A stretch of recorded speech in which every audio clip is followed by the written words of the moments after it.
Jason, congratulations. I know na-injured ka nung early in the conference but part ka nung championship team. Gano'ng kasarap yung pakiramdam?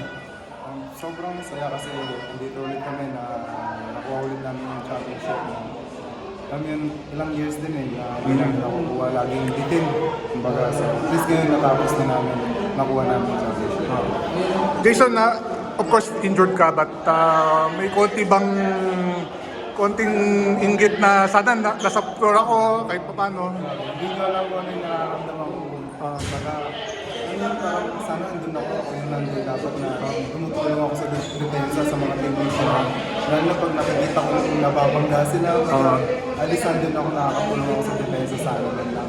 Pero okay lang dahil grabe yung adjustment ng ginawa ng mga coaches, mga teammates, mga ball boy, lahat ng mga teammates, lahat ng staff, grabe yung work na ginawa nila para makuha namin.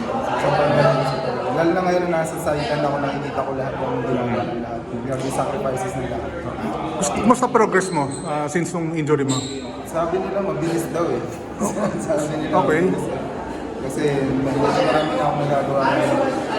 Hindi lang ako nakahiga lang nasa rehab. Marami na workout na ako. May chance ba next conference? Wala. Pero parang maganda yung progress mo daw, sabi. Huwag lang mamagala yung gabi dahil iinom kami. Sige.